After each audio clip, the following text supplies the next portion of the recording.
नंदुरबार जिले में 5 वर्ष से कम उम्र के बच्चों की बाल मृत्यु दर को घटाने और अतिसार से होने वाली मौतों को रोकने के उद्देश्य से 2 जून से 31 जुलाई तक स्टॉप डायरिया अभियान चलाया जा रहा है। यह अभियान 2 महीने तक चलाया जाएगा और इसके तहत जिले के ग्रामीण और शहरी क्षेत्रों में व्यापक स्तर पर स्वास्थ्य और जागरूकता गतिविधियां आयोजित की जाएंगी। इसकी जानकारी जिला माता बाल संरक्षण अधिकारी डॉक्टर संजीव वल्वी ने दी। कॅम्पेन 2025 हा पूर्ण महाराष्ट्र राज्यात व नंदुरबार जिल्ह्यात दिनांक 2 जून 2025 ते 31 जुलै 2025 पर्यंत राबवण्यात येणार आहे।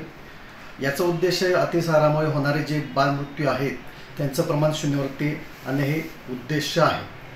तर त्याचे जे घोषवाक्य आहे ते अतिसारावर करा मात, स्वच्छता आणि ORSची घेऊन साथ या उद्दिष्टानुसार आपण अतिसार असलेल्या सर्व मुलांकरिता ORS आणि झिंकचे वाटप करणार आहोत आणि त्यांच्यापर्यंत पोहोचवण्याचं आपण नियोजन करत आहोत।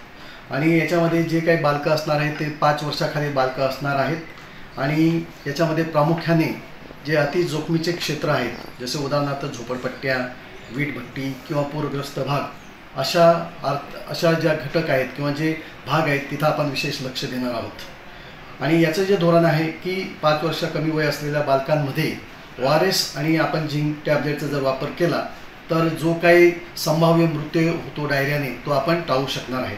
आणि हे करत असताना आपण सध्या 2 जून ते 15 जूनपर्यंत आपण प्रिपरेटिव्ह फेजमध्ये असणार आहोत। त्याच्यामध्ये आपण पूर्ण पूर्वतयारी करत आहोत आणि याच्यामध्ये आपण सर्व वैद्यकीय अधिकारी, त्याच्यानंतर खाली केंद्र स्तरावरती सर्व आशा, अंगणवाडी यांना आपण प्रशिक्षण देणार आहोत आणि जिल्हास्तरीय स्तरावरती पण आपण वैद्यकीय अधिकाऱ्यांचं प्रशिक्षण घेतलेलं आहे।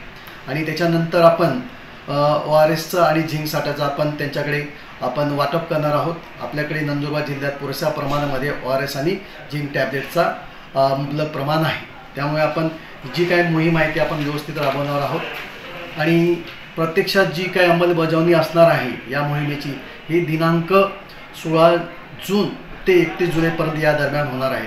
तर या संदर्भामध्ये माननीय कलेक्टर मॅडम यांच्या अध्यक्षतेखाली सुद्धा आपण इंटर डिपार्टमेंट सेक्रेटरी यांची बैठक घेणार आहोत आणि त्या अनुषंगाने आपण पाणीपुरवठा विभाग, शिक्षण विभाग, ग्रामपंचायत विभाग, ICDS विभाग या सर्वांचा आपण सहभागी करून घेणार आहोत। त्यामार्फत करणार असणार आहोत। ग्राम पातळीवरती आशा, अंगणवाडी आणि यांच्यामार्फत आपण त्यांचं सर्वेक्षण करत असतो आणि ते करत असताना आपण प्रत्येक गावामध्ये किती लाभार्थी असणार आहे त्याची पूर्ण यादी आपण घेणार आहोत। आणि ते करत असताना आपण प्रत्येक घरामध्ये पोहोचणार नाही, पण तरीसुद्धा आपण आशांच्या मार्फत आता प्रत्येक आशा जी 1000 लोकसंख्येमागे असते तर ते करत असताना तिच्या गावातील पहिले सगळ्या गावांना म्हणजे प्रथमतः 10 घरं आणि असे करत ते पूर्ण गावामध्ये ते ORSचं प्रात्यक्षिक करून दाखवणारे जे केअरटेकर आहेत किंवा त्यांचे जे पालक आहेत, कारण की आशा अतिसार झाले तर ती प्रत्येक ठिकाणी पोहोचू शकणार नाही।